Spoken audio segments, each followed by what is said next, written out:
So, heto na nga po mga kawan stories, marami nga po ngayon ang nagsasabing si Buddy Hield ang papalit sa pwesto ni Klay Thompson. Kung inyo nga pong matatandaan, sa naging pahayag nga nito, sinabi niyang mas malaki ang tsansa ngayon ng Golden State Warriors na manalo ng kampeonato kesa sa dalawang kupunan ng Los Angeles Clippers at Lakers. Marami nga po ang nagsasabing isang trash talk nga daw ito para kina LeBron James at Kawhi Leonard na siyang superstar ng dalawang bigating kupunan. Well, tara't pag-usapan natin yan ngayon at kilalanin ang tatlong player na minamaliit na si LeBron James dahil sa kanyang edad na 40 years old. Pero bago yan, please don't forget to hit the notification bell at mag-subscribe sa aking channel.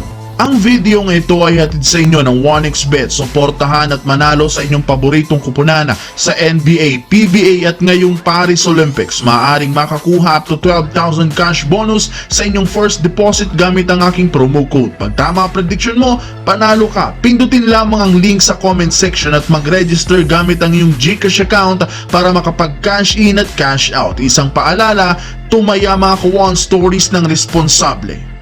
Dahil nga po mga kawan story sa pagkawala ni Klay Thompson at ang pagkakaroon ng Golden State Warriors ng isang bagong lineup, hindi na nga po nakapagtataka bakit marami pa ring mga analyst ang duda sa kanilang kakayahan. Ito na rin naman ang mismong rason bakit inaasahan nilang kakailanganin nito na makipagsapalaran sa play-in bago sila makapasok sa playoffs. Ngunit sa kabila nga po ng pambamaliit ng ESPN sa Golden State Warriors, hindi rin naman dito naapektuhan si Buddy Hield na sinabi na malaki nga po ang kanyang tiwala na makakapasok sila sa playoffs at makakapag-compete ng maayos laban sa ibang mga contenders sa West. Sa katunayan, naniniwala ito na mas malaki nga daw ang tsansa nilang dumiretso sa finals at magkampiyon kumpara sa mga teams ng Los Angeles Lakers at Los Angeles Clippers na wala rin naman nga pong ginawang maganda sa kanilang off-season dahil masyado nga daw pinahina ang team na ito sa pagkawala dito lalo ni Paul George sa Clippers at ang pagkuha lamang ng Lakers ng mga role player at rookie.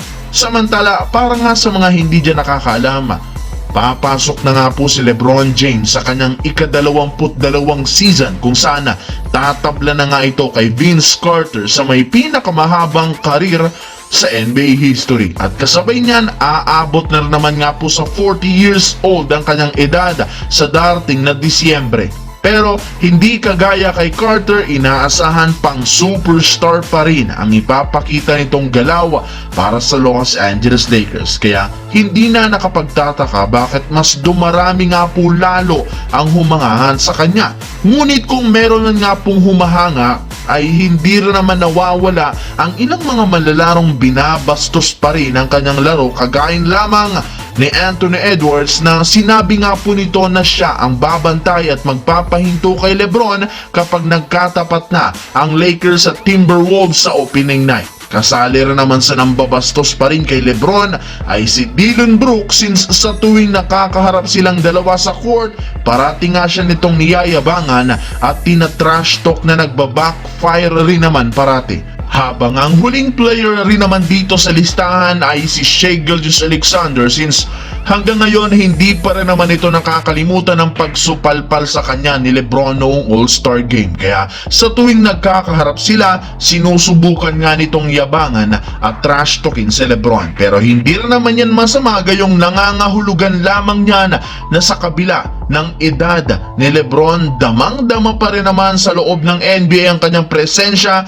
hindi katulad ng ibang mga malalaro. At yan nga ang tatlong player na niyayabangan at patuloy na tinatrash talk si LeBron dahil sa kanyang edad na 40 years old.